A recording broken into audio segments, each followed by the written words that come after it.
Hi, Paul on the plane again, and you are now watching Season 2, Episode 11 of Faking Space, our forensic image analysis series of the alleged photos we are provided by NASA and the other government space agencies. We are continuing our exposition of the faked moon landings here in the second half of Faking Space Season 2, covering NASA's Apollo 11 through 17 missions.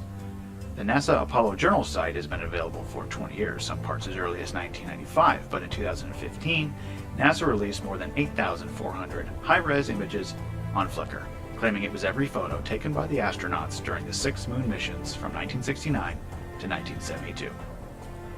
Here in Episode 10, we'll cover the evidence that the stagehands left clues to the fakery as they became more disgruntled with the fact that they were part of an elaborate hoax, that is, if they even knew it. Perhaps they were convinced this was all a simulation, so the little details weren't that important, and they could have a little fun, right?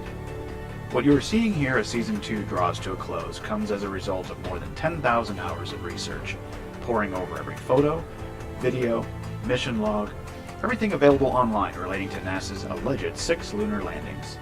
The tireless researcher's name is Mr. Scott Henderson, and he's been gracious enough to share his work with us all. The most damaging evidence, as we've been showing throughout this series, is the wet flag on Apollo 17.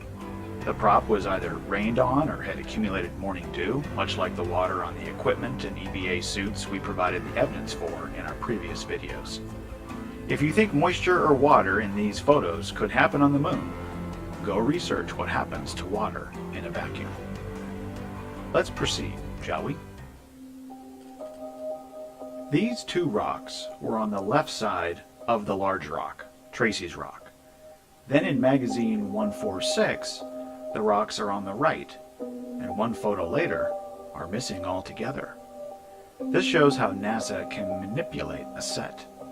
The ground on the left side of the rock has been brought back into pristine condition after the rocks were moved. Speaking of rocks, this is an example of how some of the rocks were made for the moon set. One of the features this rock has is its color, unlike the other rocks in the photos. The wire mesh is covered with a plaster-type coating.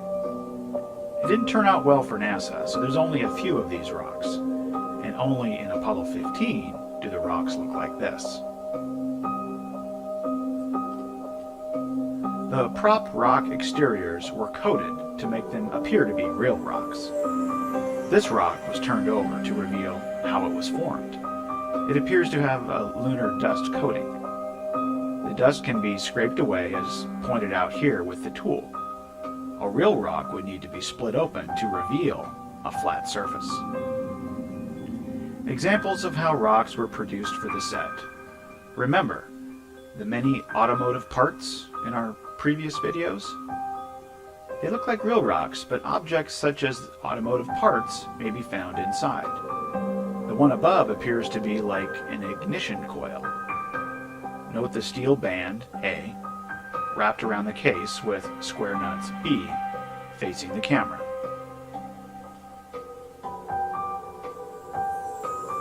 This very distinctive rock has been used in more than one mission, indicating that the same location was used to stage the Apollo moon landings. If you don't immediately recognize the distinctive folds on the corners of this rock, it's the prop C rock found in Apollo 16. Penn and Teller addressed this prop rock on one of their TV shows. No surprise, then, that it has magically reappeared in an earlier Apollo mission photograph. Perhaps we can see now why the image creators drew attention to it. GC.